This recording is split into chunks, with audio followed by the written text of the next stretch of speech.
you've said to TV broadcasters, saying a lack of belief. What have you said to the players? Have you given them a good telling off about that? I also told the players lack of belief, and I've seen some highlights. It was obviously that we are defending not front foot. We let them play. We were in possession, not brave enough.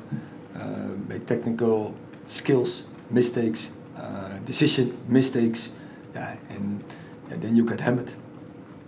Do you think they have the personality to accept that criticism and move forward?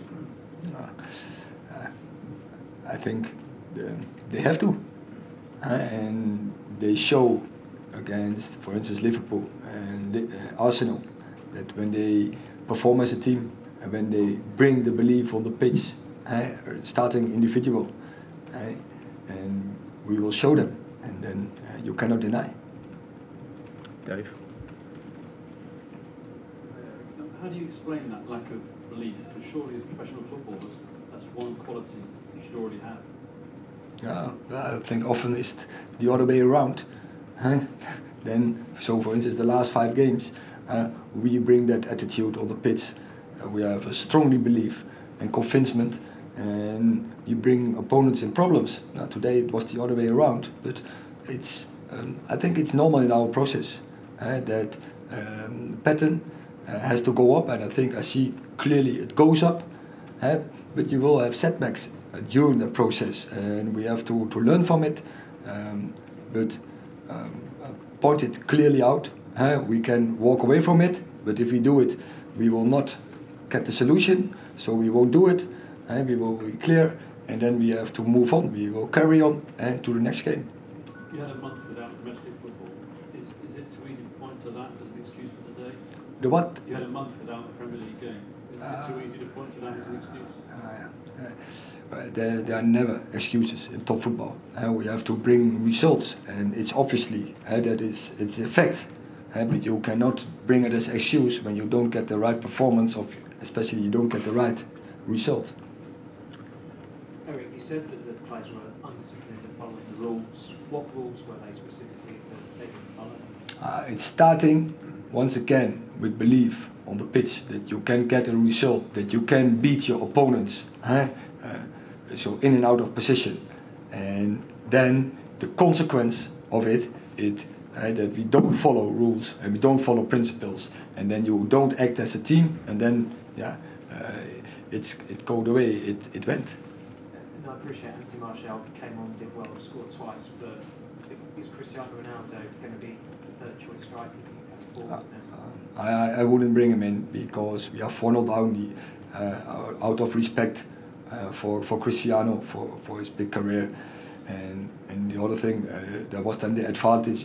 I could bring Anthony Martial. He needs the minutes, but I don't want to point it out like that. Hi Erik, it looked like Christian Eriksen got the responsibility to mark Erling Haaland. Was that the plan, and in general, what was the plan to stop him? Christian Eriksen marking Haaland? I don't understand. The corner, when he scored on the corner. If you see, it was Rafa Varane was out. Maybe you saw it. I saw it. And then we missed one, and an important one, because injury. So that wasn't the plan? No, of course not. Laurie? I know you spoke about belief, but was there anything technically wrong with the set-up, given the space that Manchester City had in the first half to attack? Yeah, but when you don't bring belief on the pitch, then you can stop talking about everything else. In terms of Erling Haaland, was there a specific plan for him? Yes, as a team to defend, and that I tried to explain that you have to be front foot and you have to be good in possession, and when you don't do that well, the 2 elements of football, the opponent is dictating, is dominant, and enter in the box, and then strikers like Erling Haaland, they have a threat, clear. Erik, with Varane's injury, he didn't go down the they didn't go down the tunnel for treatment straight away. He was on the bench. Do you feel if the game was in the balance, if it was 0-0, would he have carried on maybe? Or was that or how serious was the injury? I don't think so that he would have carried on, but I must say I would even have get him off, because when you're 4-0 down, you don't want to take a risk to get a bigger injury. So we have to, but I think it's that big, that injury, that he couldn't carry on. James. Hi, Erik. After the last heavy defeat, you made the team run 12 kilometres. What will be the punishment for this one? But the punishment has a reason. They outrun us, and that was we didn't work hard enough. Today is also mental, but it's a different mental issue. It's like belief. It's not always about punishment. It's of course we have to criticize. We have to criticize each other. So I didn't get the message right to the players quite clear to get into belief on the pitch, and from there on we didn't came in our game. So our way of play, and that's disappointed. But it's good. It happens against City, but then you get quite clear what the problems are when you don't bring it. Can I just ask for your reactions? What happened overnight in Indonesia?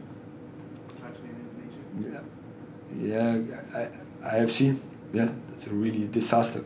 Clear, and we're really sad about it. And our thoughts are with all the persons, all the families, and the people from Indonesia. Last question at the back, Rob.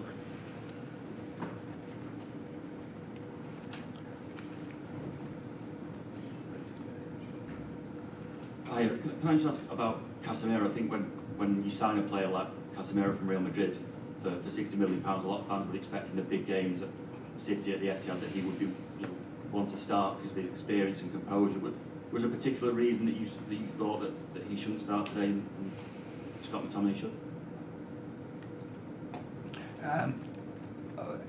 On the day we signed him, we started to win, and it's about the team. And the team is doing really well. It's not against Casemiro, it's for, in this case, Scott McTominay, because he performed great and in the team. So then we get into a run. But I'm sure he will be important for us, and also in the short term. He will fight himself in the team, but I think it has to come in a natural way. Okay, thank you very much.